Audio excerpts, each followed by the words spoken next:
2021. Korona i dalje sa nama u manjem obimu. Malo nam je bilo dosadno, malo smo se uželili, zasvrpili su nas dlanovi i rešili smo da opet veslamo nakon godinu dana. Smišljali smo šta da radimo i rešili smo da uradimo, da probamo da proveslamo u jednom čamcu za 2 dana 3 reke sa 4 veslača. Odluka je pala da to bude od Novog Bečeja, od Brane do Beograda, do Veslačkog kluba Partizan. Time bi preveslali Tisu, Dunav, između Starog Slankamena i Beograda i deo Save od Ušća, od Kalemegdana do Ade Cigane do Veslačkog kluba Partizan. Tako smo i uradili. Sutra nas čeka prvih 80 km Tise, duvaće vetar severni, severozapadni, bit će jak. Kreće akcija. Došli smo u Novi Bečej, tu nas je sačekao jedan izuzetan gospodin Sava koji nas je ugostio i s ovim gostoprimstvom nam pokazao šta znači biti srpski domaćin. Znači, hoću se zahvalim prvo Savi, Vladi, Savi i momcima. Duboku noć smo proslavljali početak ekspedicije, svirala se gitara, Špagi je pevao, do nekih 4 ujutru. I tom prilikom je, kako kažem, slučajno žicom od gitare probušio naš šator. U šator je ušla i, da kažemo, jedna pijavica koju je Igor Nikolić viteški ubio. Prolaznost života, prvi tom. Da li me čujete, reku? Gurni vodu, reku. Imali pijavica, reku. Zapatila nam se na šatoru, samo što nas nije pojavio. Znaš, Viđo? Pocepali smo ovaj šator pa smo ga zakrpili. Ali umetnički su ga imali umetnički. Hronološki sled. Malo imali umetnički. Ovde je zakrpa. Ovo drugo je, služi da prikrije zakrpa. Branding. I onda ovako vidiš. Ko bi rekao da je ovo pocepao? Niko. Sam izlazak na vodu je ovde u Bečeju bio jako specifičan jer nije obale Bečeja mnogo, odnosno Tise mnogo je drugačija nego obale drugih reka na kojima smo veslali. Ona je naime više ovako ravna, tako da je odmah pad veliki i odmah dubina. I onda je sam izlazak na vodu bio dosta onako konfuzan i komplikovan, ali i to smo na neki način prebrodili.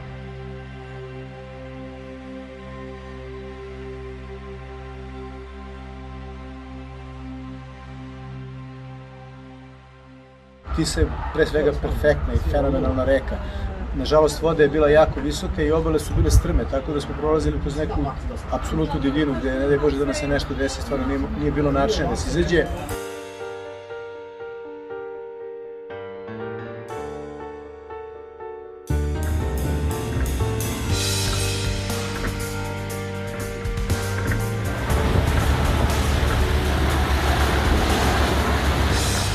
Hoću da kažem da je čamac koji smo sad veslali bio isti koji smo veslali prva dva puta i hoću da se zahvalim Veslačkom klubu Partizan i svim ljudima iz uprave na tome što su nam omogućili da koristimo isti čamac.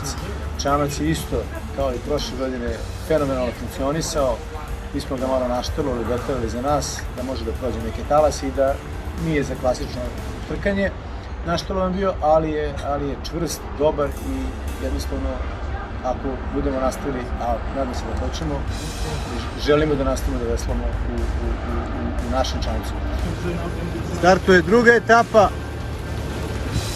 50 km Tise, izvodno Žile Kec, Čeki Štroker.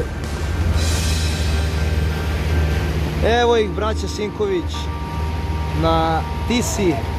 Ajmo Žile!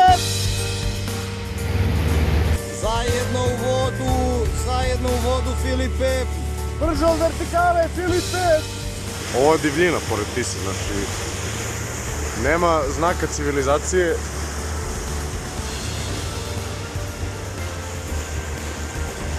Vrlo jedan kompaktan i lep zaveslaj ima doktor na Štrokeru. U ovom delu Tise nema ničega, sledeći je Žabalj. Baš ničega, nema kuća, nema naselja, topole su okolo. Sledeći je Žabalj i Žabaljski most. Evo ga most. Dobar pravac! Polako jače desnom kad budeš prošao. Pa rekao bih da smo brži 3 km na sat od suprotne ekipe. To bih rekao. To je dobro. To je sve što da kažem, Tisa je brza, ali ne dovoljno brza da bi mi... Viš, ni oni ne pripremamo dovoljno rano vesla, zakletno. Kako ide, ili ide malo klimavo, a? Ja mislim da ovakih oblaka nikad nisam video. Ovo u moje vreme nije bilo. Treća etapa kreće. Igor. Nalazimo se na 35. kilometru Tise. Dakle, ostalo još 35 km do Ušća. Ide treća etapa.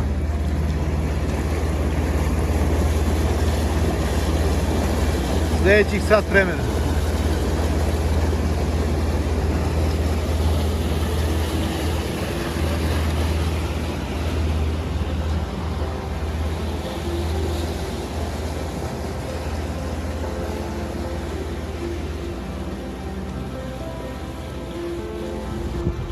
Kreće četvrta etapa, Čeki i Žile, Tisa polako skreće ka Titelu i pojavljuje se čuveni titelski breg, polako iza veslača se vidi. Tisa je mirna, vreme je savršeno. Pošto je bio visok vodostaj, iako deluje da je reka ogromna, bilo je dosta delova gde je veoma plitko i gde može brod da se nasuka, tako da je moralo se paziti. Prošli smo Žabajski most, prošli smo Staru Tisu, gde je na Staroj Tisi veslao veslački klub Čurug iz Čuruga. Ovim putem ih i pozdravljamo. Prošli smo Žabaljski most, kamp naselja, došli smo do Titelskog brega, prošli smo Titel, Ušće Begeja i došli smo do Ušća Dunava. Na Ušću Dunava ima jedan divan svetionik koji obeležava ulazak u Tisu. Tu je bilo malo vetra, taj dan, subota, bilo je vetra. Generalno, Tisa nas je krila i čuvala, međutim, Dunav je daleko veći, širi i tu zadnjih 3-4 km, peta etapa, Špagi i Igor su morali da veslaju uzvodno, uz neki malo jači vetar, malo većim talasima. Uvukli smo se u marinu u Starom Slankamenu, iza ostrva, prošli smo napere. Naperi su podvodne strukture koje služe za usmeravanje Dunava da teče u jednom smeru kako bi dubio plovni put za brodove i vrlo su opasni ako ne znate gde su ili ako ih ne vidite, iz prostog razloga što može da se udari pre svega motorni čamac i da dođe do potapanja. Prošli smo to, imali smo mape, imali smo sve što treba, u Starom Slankamenu vezali smo čamac, nakon toga šatori su postavljeni i veslači su prenoćili u kampu koji se nalazi pored marine u Starom Slankamenu. Ta-na-na, na-na-na, na-na-na, na-na-na. Evo, jutarnje spremanje u Slankamenu. Prvu etapu će veslati oni koji su juče veslali predzadnje, znači Žile i Čeki. Štedili smo se za teži dan, teži deo. Kao što svi znamo, Dunav je teži od Tise, tako da to idu glavni. To idu glavni najjači momci, a ove rezerve ovamo mogu da jedu. jutro nam se dočekalo malo hladnije, ali evo, ko što vidimo Čeki je toplo, meni malo hladnije. Jedno još pitanje, a u prikolici je sa vama noćas... A imali smo domaćina, kažem. Imali smo jednog domaćeg čoveka ovde, pitomog veoma, čovjek je bio veoma ljubazan, podelio je Igoru Špavnutu po jedno pivo, su popili, onako društveno, svirali su gitaru, mi nismo mogli da zaspijemo do jedno 4 ujutro, ali dobro, nema veze, spavalo se posle, dosta je čovjeku 4 sata, šta? Ništa, sad ćemo da spustimo čamac, ovi su se ovdje zaglavili sa ovom dereglijom, sedate lagano i Igi i ja idemo na čamac. Špagija ćemo da nađemo usput vratno s Hramlje, tako da, ali naćemo ga, ajde. Ujutru u nedelju, dakle drugog dana veslanja, ustali smo, doručak, spuštanje čamca, sklapanje šatora, spuštanje čamca u vodu i polazak i tu smo praktično veslali jedan divan deo Dunava od Starog Slankamena do Belegiških Ada, u nadi da ćemo vidjeti čuvene plaže na Belegiškim Adama. Nažalost, zbog visine vodostaja i kišne godine Belegiške plaže su ostale negde 2 do 2,5 metra ispod nas, ali to je kao da smo ih vidjeli. Obećali smo da ćemo doći kad bude bio manje vodostaj. Ej, gledaj! Igi, Špagi! Ej, kad budemo došli tamo do Belegiških Ada, mi moramo da idemo prvi. Zato što ja moram da nađem gde može čamac da prođe. Ne, vi stanite da mi prođemo. I onda za nama polako. Pa ima 5-6 km. 7. etapa. Igor. Nalazimo se negde kod Surduka. Sljedeća ekipa vesla narednih sat vremena. Proćemo Belegiške Ade. I proći ćemo Velike Plićake. Tu ulazimo, to su ti Ade Belegiške. Znači vi treba svetlo da prođete vašim levim veslima. Dunav je miran. Malo vetra ima, ali savršeno je za veslanje. Temperatura je 20 stepeni, idealno, bolje biti ne može stvarno. Divan dan, Belegiške i Surdučke hridi. 8. etapa, ekipe zamenjene kod Novih Banovaca. Čeki i Žile veslaju polako. Imamo do Ušća još 20 i koji kilometar i uzvodno od Kalemegdana do Ade Cigale do Partizana još 4-5 km. 4. etapa drugog dana, 9 ukupno. Idemo kanalom kod ostrve Beljarice da izađemo dole kod Kineskog mosta u Zemunu. Veslali smo pored Novih Banovaca, došli do Beljarica, prošli Pupinov most ili Kineski, kako ko voli da ga zove, između Zemuna i Borče i došli do Velikog ratnog ostrva gde je urađena zadnja promena. Šta je ovo iza vas?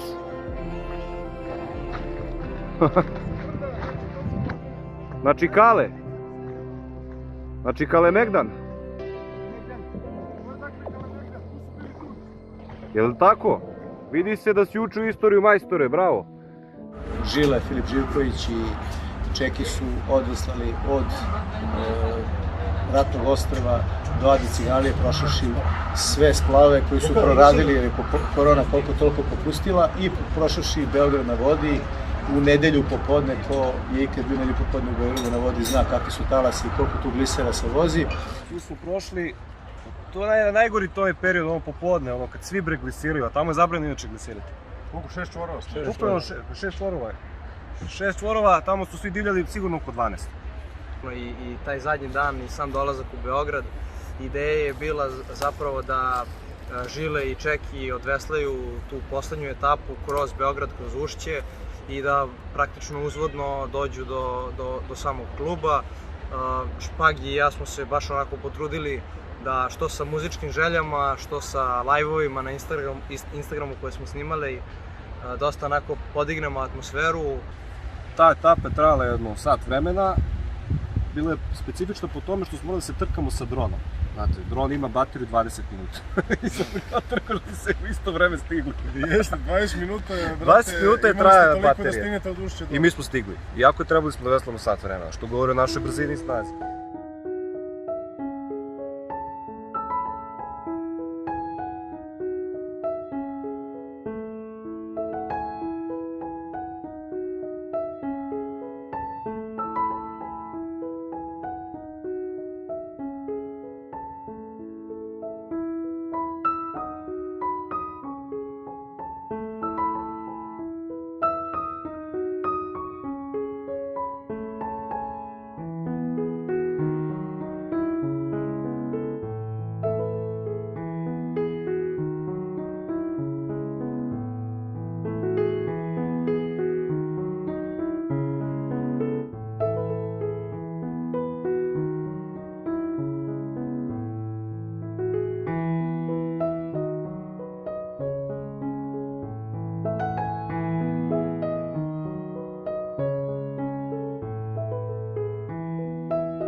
Momci, čestitam.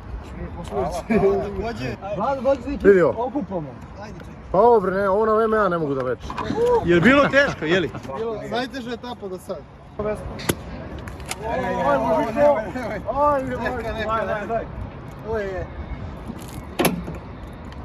Sipi.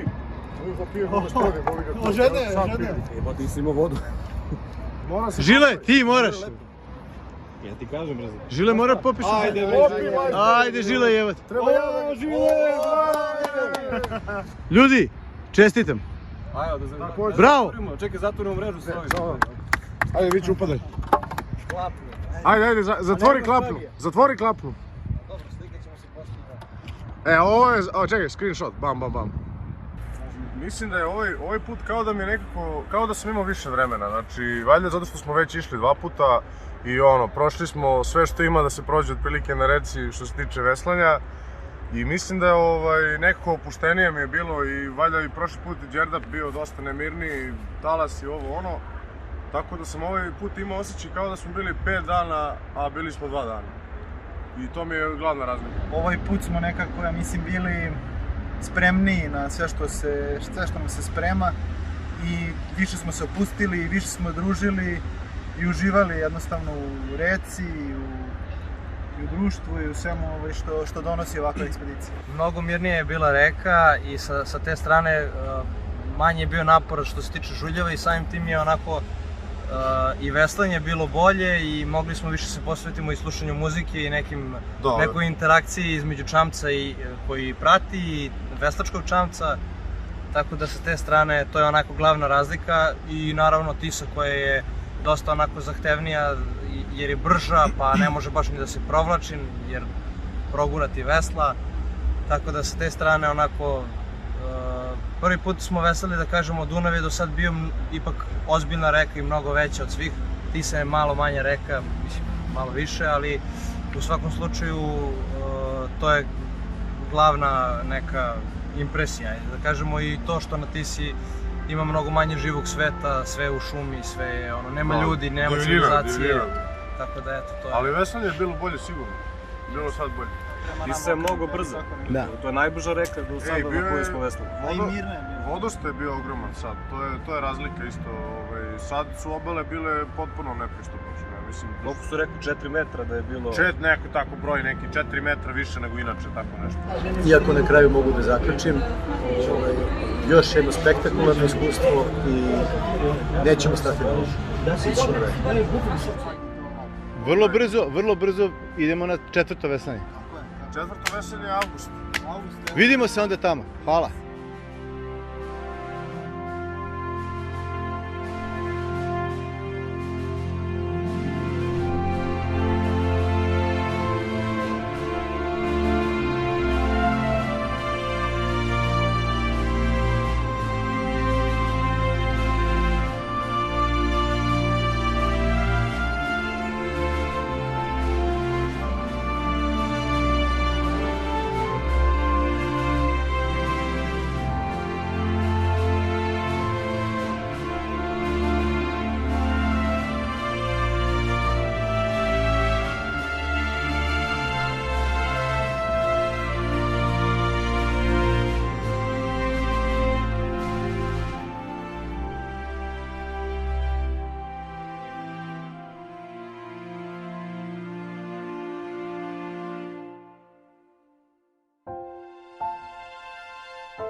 Nastavljamo dalje.